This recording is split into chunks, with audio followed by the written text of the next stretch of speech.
Bismillahirrahmanirrahim. Alhamdulillahirabbil alamin.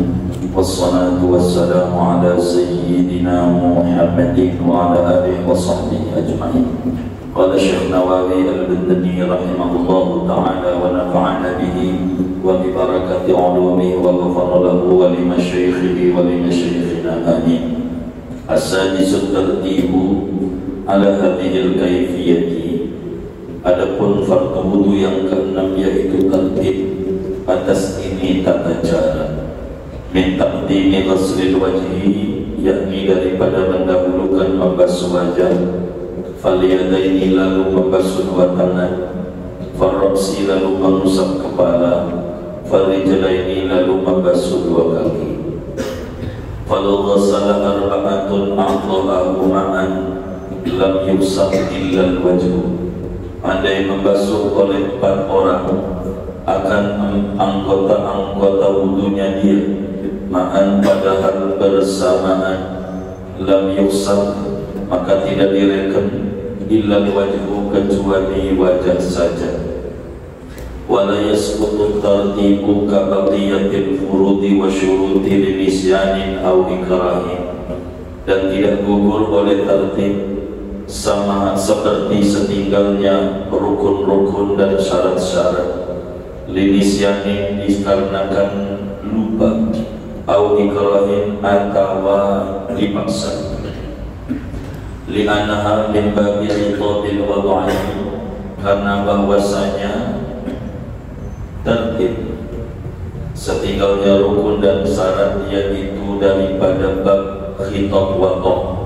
Afadha dhalika Ibnu Hajar fi Tuhfatil Muhtaj, menerangkan akan yang demikian wala yasbutu oleh Imam Ibnu Hajar fi Tuhfatil Muhtaj, di dalam kitabnya Tuhfatul Muhtaj. Wallahu a'lam bishawab. Kita benar dulu. Saudara-saudara sekalian, Bapak Ibu yang mulia, malam hari ini kajian kita masih melanjutkan tentang fardu wudu, dan pembahasan kita malam hari ini mau menutup pembahasan memasuki fardu wudu yang keenam, di mana fardu wudu yang keenam adalah tertib. Saudara sekalian yang mulia, apa sih tertib itu? Dan dari mana dalilnya bahwa fardu wudu yang keenam adalah tertib? Tertib itu berurutan, tapi yang dimaksud dengan tertib adalah tidak boleh mengerjakan anggota berikutnya sebelum benar-benar beres anggota sebelumnya. Itulah yang dimaksud dengan tertib. Jadi tertib itu tidak boleh kita melakukan sesuatu pada anggota sesudahnya sebelum benar-benar anggota sebelumnya dilakukan secara sah. Itu yang disebut dengan tertib. Contoh, kita wudu, tangan kita ada lukanya, tangan kita ada lukanya, yang kata dokter tidak boleh kena air. Kita perbandang, umpama tangan mana? Contoh tangan kiri. Baik, tangan kiri, maka kita wudu karena tangan kiri ini ada segini nih, ada lukanya, diikat perban, nggak boleh kena air kata dokter. Maka kita wudu normal, telapak tangan basuh dulu, lalu kumur-kumur, lalu hidung, lalu basuh wajah rapi, lalu tangan kanan, lalu tangan kiri yang gak ada lukanya kenain air. Sesudah tangan kiri yang gak ada lukanya kena air, umpama Kita usap wajah, usap kepala, ini telinga kita, lalu kaki. Habis ini lalu kita tayamum umpamanya. Itu lalu sholat, pastikan sholat yang nggak sah sebab wudunya nggak sah. Kenapa wudunya nggak sah? Karena dia belum ada tertib. Apa itu tertib? Tidak boleh mengusap kepala sebelum tangan benar-benar sah. Jadi bagaimana biar tertib? Maka kita sesudah tangan kiri ini dikenai air yang enggak ada lukanya, maka dielapin dulu, lalu tayamum. Kita tayamum, kita niat saya tayamum. Didebuk dong, niat saya tayamum karena menggantikan anggota wudu yang ada lukanya. Begitu niat tayamumnya, usaplah wajah itu dengan debu tadi. Habis wajah, lalu tangan kanan usap. Tar panjangnya terangi tayamum pada aturannya. Bagaimana biar bagus tayamum? Usap tangan kiri rapi, namanya tangan udah rapi, yang nggak kena air kita tayamum. Setelah rapi baru kepala. Kita nggak boleh pindah ke kepala sebelum tangan rapi. Ini udah rapi, yang nggak kena air di tayamum, baru kepala, baru telinga, baru kaki, baru sholat. Sah sholat kita. Itu namanya disebutkan karena dalam wudu wajib tertib. Kita nggak boleh pindah. Begitu juga ada cap tangan kiri atau tangan kanan sama aja. Anggap dia tangan kanan, ada cap. Lalu kepala, lalu telinga, lalu kaki. Ini karena tangan kanan ini ada capnya, berarti belum tuntas, maka kepala tidak sah. Kenapa? Karena tertib itu tidak boleh pindah ke anggota berikutnya sebelum benar-benar beres anggota sebelumnya. Ini belum beres, maka beresin dulu catnya, buangin. Udah dibuang catnya, kena air, baru kanan kiri, baru kepala, telinga, kaki, baru wudunya sah. Jadi dalam wudu wajib tertib. Dari mana dalilnya wudu itu wajib tertib? Sebagaimana pada kajian sebelumnya pada fardu wudu yang pertama kita bedah bahwa dalil wudu ini 4 dari Quran, 1 dari hadis, 2 dari Quran dan dari hadis. 1 dari Quran, dari hadis. Jadi fardu wudu ada 4 dari Quran, 1 dari hadis, 1 lagi dari Quran dan dari hadis. Mana yang dari Quran? Yaitu nomor 2, nomor 3, nomor 4 dan nomor 5. Itu dalil dari Quran. Mana yang dari hadis? Yaitu fardu wudu nomor 1. Mana yang dari Quran dan dari hadis? Yaitu fardu wudu nomor 6. Maka ketika ditanya dari mana dalil tertib ini, jawabannya dari Quran, kedua dari hadisnya Nabi besar Muhammad sallallahu alaihi wa alihi wa sahbihi wasallam. Mana di dalam Al-Qur'annya? Pada surat Al-Maidah ayat 6 Allah subhanahu wa ta'ala berfirman, Ya ayyuhalladzina amanu idza qumtum ila shalah faghsilu wujuhakum wa aydiyakum ila al-marafiq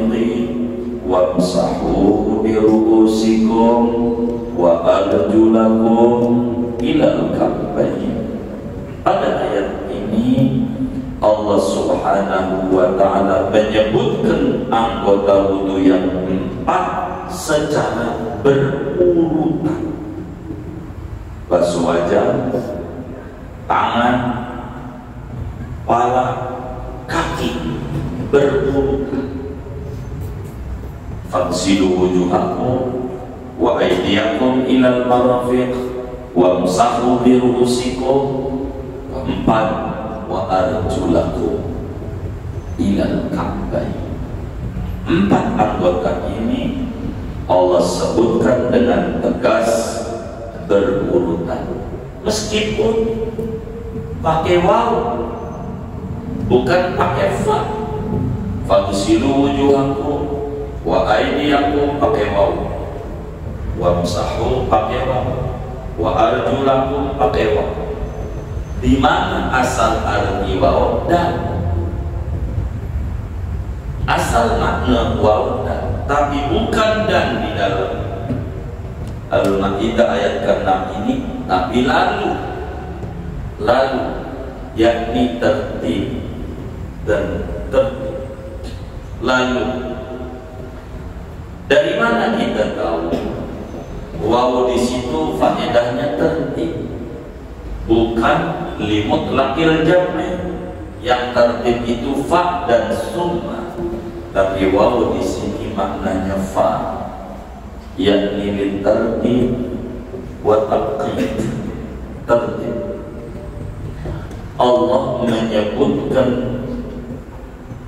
mengusap kepala, baru kemudian Allah menyebutkan kaki, yang mana kaki itu dibasuh.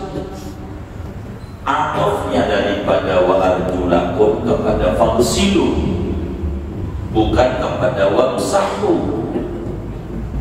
Di dalam kata susunan bahasa Arab diatur, enggak sembarangan. Seperti kita dalam membuat karya ilmiah, enggak salah-salah.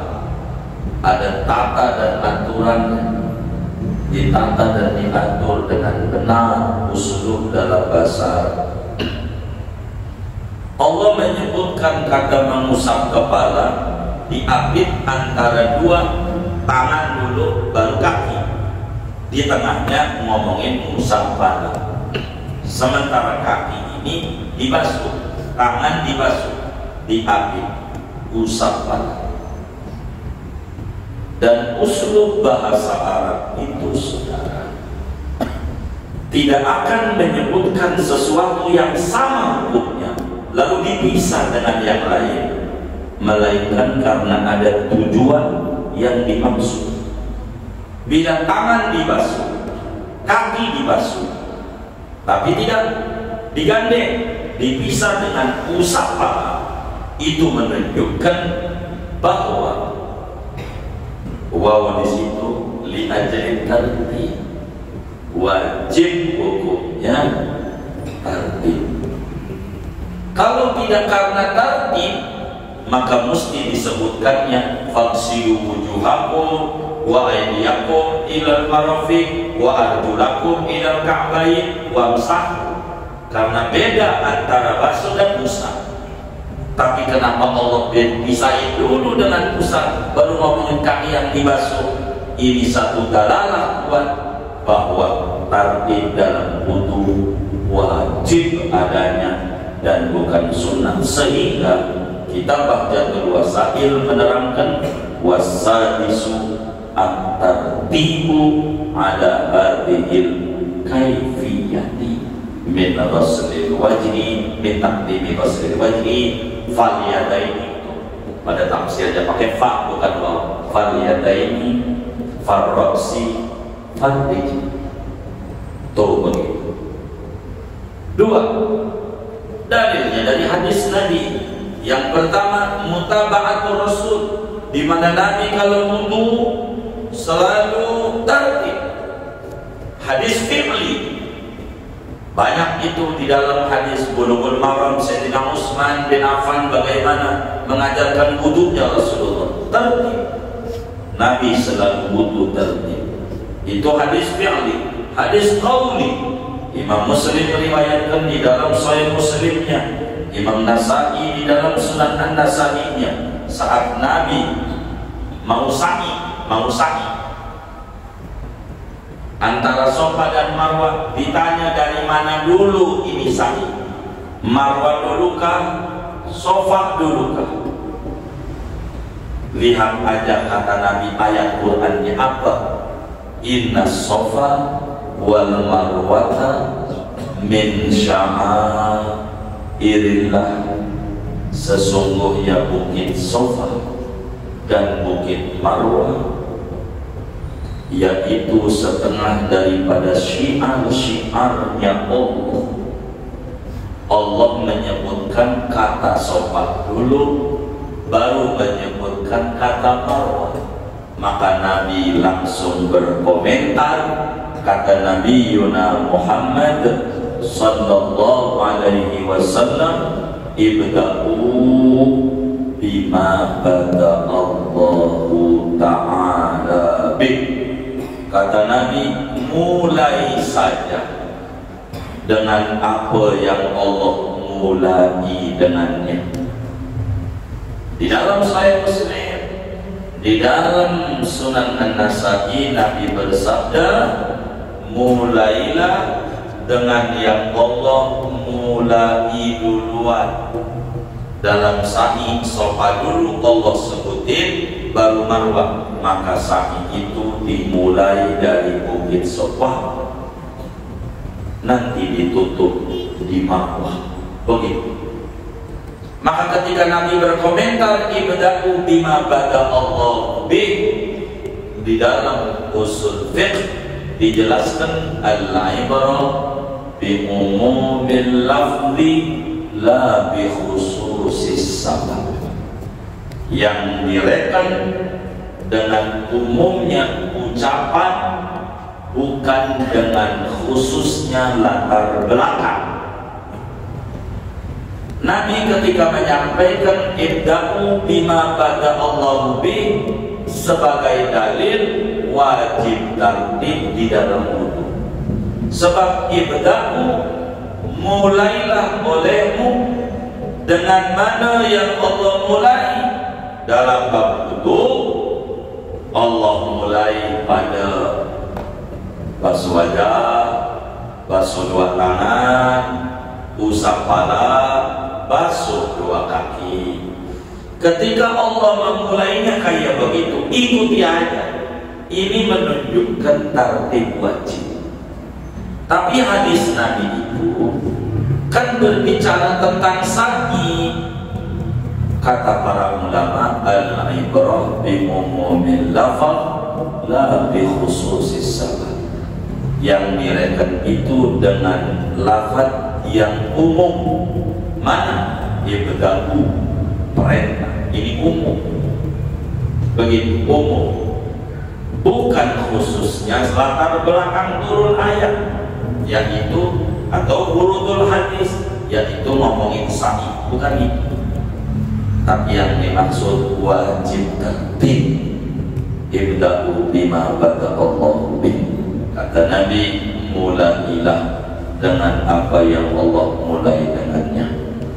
Yang direken Nabi yang ngomong ibda'u, mulailah, perintah.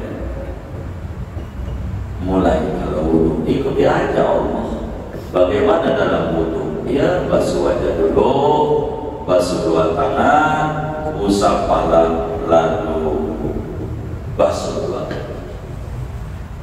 Maka dalil wajibnya tertib dalam wudu berdasarkan Al-Quran juga dan hadis juga. Sehingga fardu wudu ada 6 berdasarkan fardu wudu yang pertama dari hadis innamal a'mal binniyat. Fardu wudu yang kedua dari Quran, faghsilu wujuhakum. Fardu wudu yang ketiga basuh tangan, wa aydiyakum ilal marafiq. Fardu wudu yang keempat dari Quran, wamsahu bi ru'usikum. Fardu wudu yang kelima basuh dua kaki, wa arjulakum ilal ka'bayn. Fardu wudu yang keenam dari dua dalil, Quran juga, hadis juga. Singkatnya, fardu wudu yang keenam, wajib hukumnya tartib. Lalu timbul permasalahan. Satu, masalah yang muncul, kata Syekh Nawawi, falau ghasala arba'atun a'dha'ahu ma'an kaif. Bagaimana kalau ada orang kaya, emang duitnya enggak berseri, bukan maknanya kagak ada serinya, itu kagak laku, namanya duit monopoli. Ini mau enggak berseri itu saking banyaknya, saking duitnya banyak, mau wudu aja punya karyawan. Buat apa? Buat wuduin. Ada 4 karyawannya, si Udin, si Mamat, si Endra, begitu. Wudu ada 4 karyawannya, A, B, C, D. Kata dia ada 4, begitu.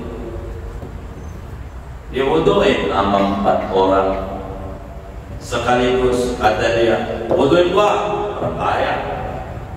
Pokoknya basuh wajah 100.000, tangan 100.000, kepala 100.000, kaki 100.000. Mau sekali wudu aja udah 400. Orang kaya begitu. Kayaknya bukan yang ngaji ini orangnya. Begitu. Kata dia, prit aja, maka kompak semuanya bareng. Yang satu basuh wajah, yang satu basuh tangan, yang satu usap kepala, yang satu basuh kaki. Semuanya bareng. Bagaimana ini? Sah nggak wudunya? Bila itu yang ditanya, wudunya nggak sah kecuali 1 doang, basuh wajah doang yang sah.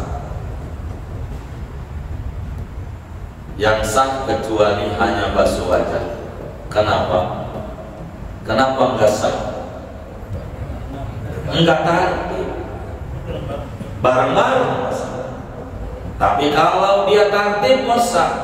Udin, baik bos, basuh wajah, silakan. Nih 100.000, minggir. Mamat, siap bos.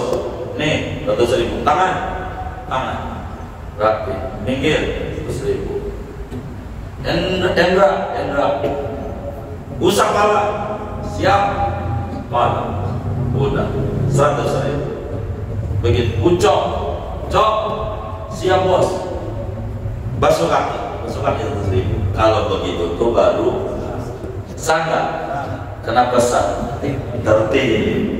Yang bikin gak sah kata Syekh Nawawi, ma'an kalau ghasala arba'atun, andai ada punya karyawan 4, suruh basuh anggota wudu yang 4, ma'an secara bareng-bareng, sekaligus. Dia niat, yang niat mau dia.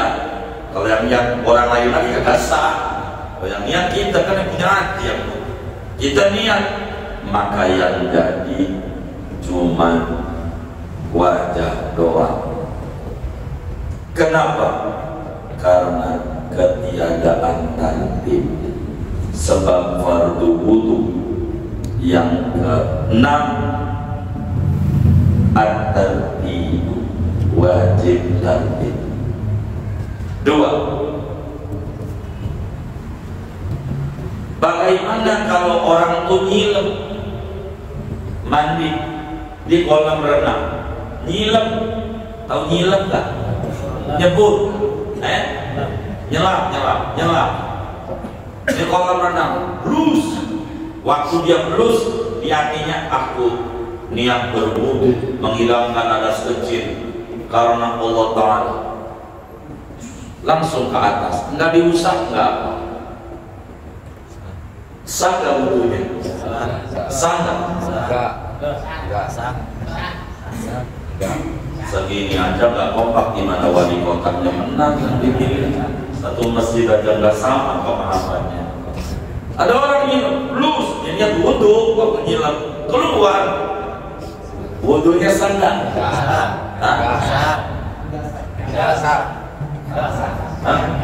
Kenapa kasar? Berbarengan. Enggak lah, besar, sah. Saya ikuti aja lah. Andai ada orang nyilam, waktu nyilam dia niat berwudu, waktu nyilam maka wudunya sah. Walaupun dia enggak diam untuk mengukur tartib secara rasio, secara kenyataan. Kenapa? Karena tartib rukun maknawi, enggak ada wujud, tapi paham. Bila berurutan dia tartib, maka ketika dia blus, maka bisa difahami dari mulai pada sampai akhir. Jadi satu, karena ada tartib secara maknawi. Ketika dia nyebut terus, jadi wudhu. Yang penting niat. Kalau ada niat agak sah. Kenapa? Tartib itu secepat kilat. Kalau kasusnya kayak gitu, maka dengan dia plus, dia niat langsung, itu tartib masuk wadah apa kan? Jadi liwujudit tartib, karena ada tartib min haitsul makna, la min haitsul his. Kalau pakai indra kita lihat, tapi kalau secara hakikat ada dia tartib di sana. Tubuh itu tartib. Kalau nyebut sah. Kalau begitu, yang penting dia hilang. Ada tartib. Ada tartib secara makna. Air itu mengenai wajah dulu, ketika dia niat, lalu dia tangan, lalu dia pada, lalu dia tartib. Jadi untuk tubuh ini, karena tartib itu rukun maknawi. Kalau dicari wujudnya nggak ketemu wujud, tapi paham. Kayak botak itu wujudnya nggak ada, tapi paham. Tahu botak nggak? Anggap saudara tuh rambutnya nggak ada palanya. Ada palanya, palanya nggak ada rambut, palanya nggak ada rambut. Anggap aja saudara nih palanya nggak ada rambutnya. Saya tanya, tahu botak nggak? Tahu. Tunjukin botak mana? Coba pegang. Itu pala, bukan botak. Yang saya tanya botak. Tunjukin mana botak tuh? Mana botak? Itu pala yang dipegang. Kita nggak nanya pala, nanya botak. Ada wujud. Enggak ada wujudnya, tapi paham. Makanya jangan ikut guru gembul. Harus paham. Ada yang diindrakan, ada yang tidak diindrakan. Begitu sesuatu itu. Begitu asbabul ilmi salasa. Orang akan tahu tentang sesuatu disebut ilmiah. Ada 3 standarnya. Ulama besar dari Thailand kita akan datang besok Februari tanggal 28. Insya Allah kita nyampe di Telaga, di kampung dan pondok. Kita ingat tanggal 16 Syakban kita ziarah Syekh Daud bin Abdullah Al-Fatqani, orang dari petani Thailand. Ada telaga daerah Kota, sumur yang didapat mata airnya sangat 20 derajat di Thailand. Boleh ambil air kalau ikut ini telaga di Thailand. Dan nanti pada saat 28 Februari, itu oh iya. Kalau ke Thailand itu kita tanggal 15 Februari, 15 Februari. Intinya 16 Syakban kita akan ke Thailand. Tapi kita awali dulu dari Singapura, Malaysia, baru ke Thailand. Begitu. Kita akan datang. Kata Syekh Daud bin Abdullah Al-Fatqani, makamnya nanti kita ziarahi pada Ramadan di Taif, makamnya. Tapi kita ziarahi masjid dan pondok serta sumur di Thailand. sekaligus ziarah ke buyutnya kakeknya Sunan Gunung Jati di Thailand. Makamnya di petani, termasuk gurunya Syekh Naiban dan Syekh Abdul Somad Al-Falimbani di Thailand, di Songkeng. Ilmu itu 3 baru ilmiah. 1 ilmiah itu dengan akal.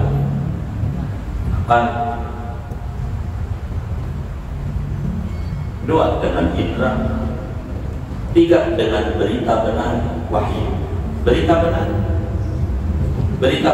itu baru ilmiah. Walaupun saudara nggak tahu Amerika, nggak pernah ke sana, tapi kata temannya di Amerika itu ada namanya pusat perjudian Las Vegas. Di Amerika itu ada pusat pemerintahan namanya New York. Udah percaya aja, walaupun belum pernah. Ini dari berita, berita, walaupun belum kesana. Ada orang, gua udah pernah ke Amerika, ketika jawab, ya Allah, sombong amat gua, Amerika udah, di Bank Amerika, begitu. Tadi itu jawabnya di sana. Dengan panca indera, sesuatu yang gak bisa diindrakan pakai rasio, pakai akal, begitu. Enggak semuanya pakai indera. Untuk menemukan Tuhan gak pakai indera, pakai akal. Termasuk gak botak, nggak bisa pakai indera. Mana botak? Nggak tertib. Mana tertib? Asal ente jalanin kayak begini-begini namanya tertib. Maka mandi nyilam jus asal niat, wudunya sah. Kenapa? Ada tertib. 3, bila kita ragu, ini ngomongin tertib. Saat kita basuh kaki, kita ragu,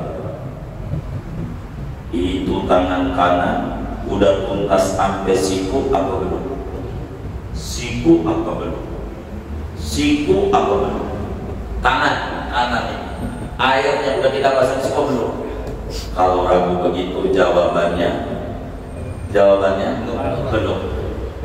Maka kita basuh tangan kanan. Lalu langsung kaki, kagak boleh karena wajib tertib. Maka habis tangan kanan, tangan kiri. Habis tangan kiri, baru tangan. Ulang lagi, baru telinga, baru kaki. Kenapa? Karena wajib tertib. Sementara definisi tertib tidak boleh pindah ke anggota berikutnya sebelum benar-benar beres anggota sebelum. Artinya ketika waktu basuh kaki, tangan udah dibasuh belum? Ulang. Bukan tangan doang karena wajib tertib, kepala juga perlu diulang, kaki kanan pun diulang, baru kaki kiri. Kenapa? As-sadisu at-tartib. Wudu yang ke-6 wajib tertib. Lalu bagaimana kalau ragunya udah kelar wudunya, udah nyampe masjid, udah baris, tadi tangan kanan itu udah dibasuh apa belum? Udah di masjid. Yang kayak begitu jangan dipikirin, pastikan sudah. Kalau udah kayak begitu, pastikan sudah. Enggak bakalan kita lari ke masjid baris kalau wudunya belum beres. Kalau kita udah kelar wudu, muncul ragu, jangan dengerin. Itu was-was dari setan. Begitu. Kalau kayak begitu nggak beres-beres, kita wudu. Kalau diurusin, udah nyampe pintu, tangan udah belum ya? Belum. Wah, udah balik wudu lagi, udah wudu. Selesai wudu, baris sholat. Tadi tangan kiri, udah belum ya? Ini kapan sholatnya? Tidak ada pengaruh bila ragu itu datangnya sesudah rapi. Kalau udah rapi, enggak ada pengaruh. Makanya orang suka ributin fura-fura, fara-fara. Ini bagaimana ini? Udah rapi. Ijazahnya ini kemarin Kenapa karang udah rapi diangkat jadi tambah tinggi aja begitu? Kalau udah rapi udah orang rapi marah. Kalau mau kenapa marah kagak diributi? Begitu karang aja diributi. Ini loh akunnya ini kemarin loh. Kenapa sekarang udah jadi diributin mau tambah tinggi? Begitu marah. Karena ragu itu kalau udah rapi kagak didengar dalam agama. Ini dalam wudu nih, saya nggak ngomongin politik, kagak ngomongin wudu, cuman ada tafsir aja dikit. Tidak ngomongin politik, ngomongin wudu. Begitu. Politik urusan mereka yang ngerti politik. Kita urusan ini aja. Begitu. Wudu tadi. Keempat, kita ngomongin tadi. Bagaimana kalau ada orang junub nyebur ke kolam, brus, niat saya mandi mengangkat hadas besar, itu wudunya jadi nggak jadi tertib. Kenapa? Karena include kalau hadas besar aja gak angkat, apalagi hadas kecil. Oke, jadi. Terus tertibnya bagaimana? Udah include. Bila hadas besar itu terangkat, maka otomatis hadas kecil terangkat. Kalau orang udah kena yang besar, yang kecilnya dihilangkan. Kalau udah kena yang besar, hadas besar aja hilang, apalagi hadas kecil. Begitu. Itu udah di dalam kita berwudu. Singkatnya, tartib itu wajib kecuali satu perkara, yaitu bila mana kita nyilam, blus, ada niat di sana, maka wudunya sah. Meski secara isi indrawi nggak kelihatan tartib, tapi karena tartib adalah amrun yang ibadi, bisa dipahami yang hafal, wujudnya nggak ada, maka wudunya tetap sah. Bagaimana kalau lupa? Kan begitu. Kata Syekh Nawawi, wala yasqutu tartib linisyani. Andai kita lupa terkait wudu tertib, kagak kudu dijalani.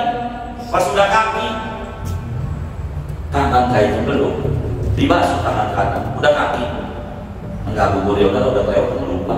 Kan manusia tempatnya lupa, maafin aja. Kagak, kudu ente basuh kalau lupa. Kenapa kudu dibasuh? Tartib ini namanya hukum wadho, bukan hukum taklif.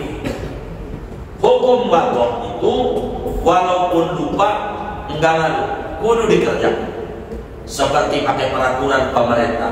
Kalau peraturan pemerintah udah dibuat, korupsi, walaupun dulu ngerjainnya, tetap sekarang udah berhenti dikulik. Buat tunggu 20 Oktober lu, buat tuntut begitu. Kemarin kurang berani masih jabat, ngeri begitu. Ntar berhenti, ada. Kenapa? Hukum wadho itu mau lupa nggak ngaruh. Lain dengan hukum syarat taklifi. Kalau hukum syarat taklifi, kalau lupa dimaafin. Kita puasa lupa, udah niat malam pagi ngeliat nasi uduk, makan aja. Udah makan, minum, ingat ya Allah, gua kan udah puasa. Ini bagaimana? Karena puasa hukum syarat taklifi, maka dengan lupa kagak batal. Terus makanan udah masuk perut ini bagaimana? Hadiah dari Allah. Bagus, 2 piring bisa kuat sore, gak apa-apa, puasanya sah. Karena apa? Lupa. Tapi kalau tertib, bukan hukum syarat taklifi, tapi hukum syarat wad'i, maka lupa nggak dimaafin. Kalau wudu nggak tertib, kudu diulang, dikerjakan. Kita wudu loncat nggak bisa, karena tertib. Kata Syekh Nawawi, kategorinya khitabul wadha, bukan khitabut taklif.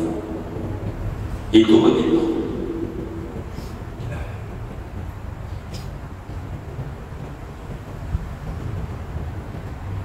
Khitab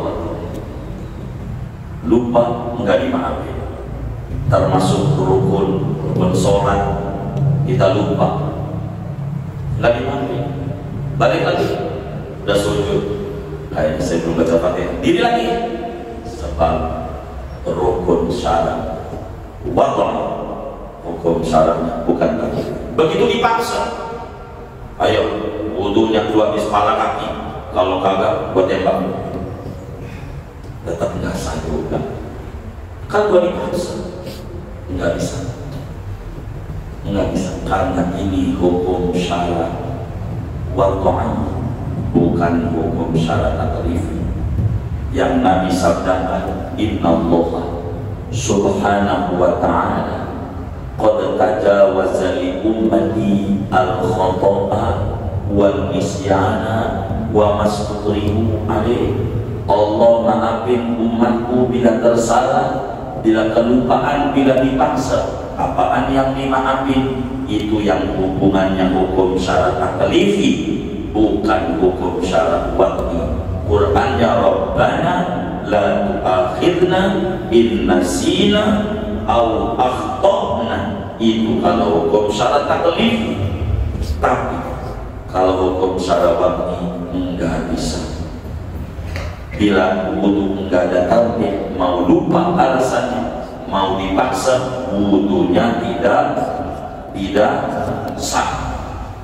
Wudunya tidak sah. Kenapa? Karena tartib kategorinya bukan hukum syarat taklifi. Hukum syarat itu ada 2. Kalau ngomong hukum ada 3. Ada hukum adat, ada hukum syarat, ada hukum akal. Hukum ada 3. Kenapa ada 3? Tergantung siapa yang memutuskan. Bila yang memutuskan akal, namanya disebut hukum akal. Bila yang menetapkan adalah Allah, namanya hukum syarat. Bila yang menetapkan adat, namanya hukum adat. Seperti kenyang, kalau habis makan itu adat. Ada juga yang makan mulu nggak kenyang-kenyang, habis sebakul ada. Siapa? Samson Betawi, bapaknya Simon. Ini hukum adat. Api membakar, itu hukum adat. Tapi bisa aja api nggak membakar. Contohnya Nabi Ibrahim, itu keluar dari adat, namanya khawariqul adat, luar biasa. Hukum adat begitu, hukum adat itu begitu. Kalau ngomong hukum syarat ada 2. Ada hukum syarat taklifi, itu ada 5. Haram, wajib, haram, sunnah, makruh, mubah. Yang 5 ini namanya hukum syarat taklifi. Khitabullah al-muta'allaq bi af'alil mukallafina. Khitab taklifi adalah khitabnya Allah yang berhubungan dengan tindakan orang yang akil baligh. Itu hukum syarat taklifi. Bisa wajib, bisa sunnah, bisa haram, bisa makruh, bisa mubah. Ini namanya hukum syarat taklifi. Kalau hukum syarat waqti 3, tar panjang kok, saya nggak mau malam ini, kelamaan. Ada sabab, ada syarat, ada mani'. Ini kelamaan. Saya Nawawi ambil ke situ-situ, kitabnya kecil, kemana-mana, saking luasnya ilmu Syekh Nawawi Al-Bantani. Ulama hebat, ngarang kita baca udah kayak apa itu, baca aja bentar jadi kitab. Itu Syekh Nawawi, ulama Nusantara, mendunia, gelarnya Sayyidu Ulama Il-Hijaz. Apa itu? Rajanya kiai di Mekah, di Madinah di zamannya. Semua kiai ngaji yang dia di zaman orang Indonesia, orang Banten.